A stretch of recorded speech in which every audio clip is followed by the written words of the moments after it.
Ladies and gentlemen, welcome to Opportunity Live, where we support community businesses. Now everybody, I want you to put your hands together and make some noise for your show host, Miss Opportunity!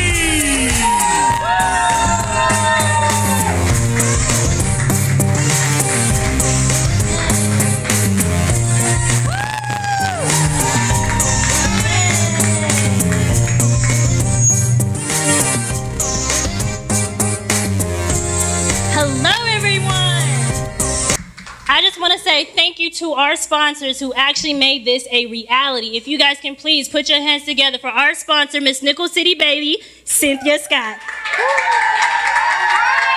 Thank you. And we definitely wouldn't have made this possible if it wasn't for our venue owners. If you guys can put your hands together for Miss Kathy Williams and Miss, oh, he's in the back though, but he's still here. Yeah, Vernon.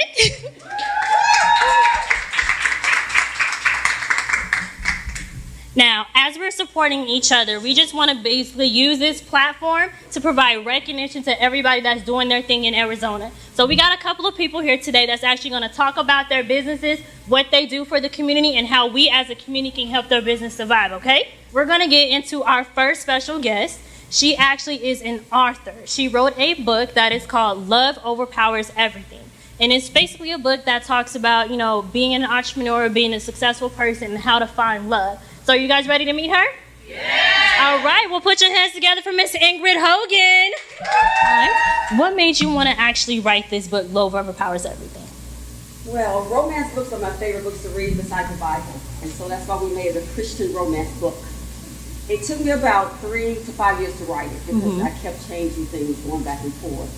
But the book came out in 2016, June 2016. And today, here it is. There you go.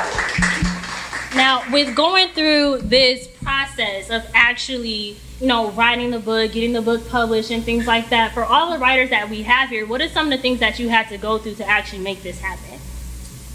Well, I think the writing part was the hardest part. I had some friends that had written the book, so I went with their publisher, Ex Libris, and things worked out pretty well with them.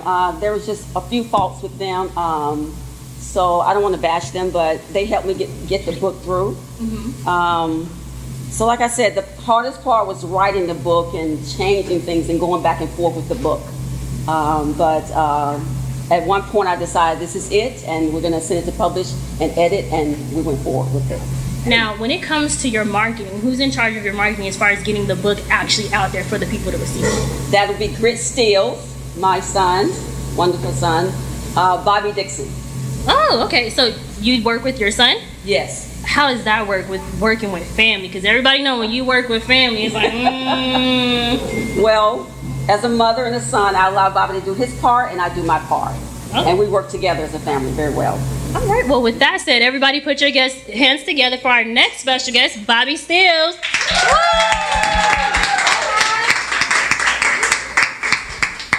And Bobby is with Grit Steel Marketing Firm. He also helps promote, if you heard of it, Adult Prom. So if you've seen those flyers and things like that, he was behind the marketing and of that. So Bobby, how long have you been working with your mom on making this book happen? Oh, wow. We've been working on this book for at least over a year and a half now. As far as within the preparations, the development stages, kind of our game plan of our projections of public relations. So we really wanted to make sure we focus on our target market, and we seeked out our goals, and we were pretty successful. Okay. Well, with the theme of the book, are we going towards like a younger crowd, an older crowd? Tell me a little bit more about the Love Overpowers Everything. Well, when I wrote the book, it was for adults, but as I continued to write and we got to the end of the book, it's geared to young girls as well. Young girls and young boys that are getting out there, they're learning about love, and they're learning all about sex at an early age. So we wanted to write something else for them to understand that it's good to wait. And it is the man that seeks the woman, not the woman that seeks the man. And that one person that God has for you is out there. So waiting is hard, but it is easy to do. Right. That's actually very powerful. Well, thank you guys so much for being a part of our first episode. Give a hand for them, guys. Do that one thing.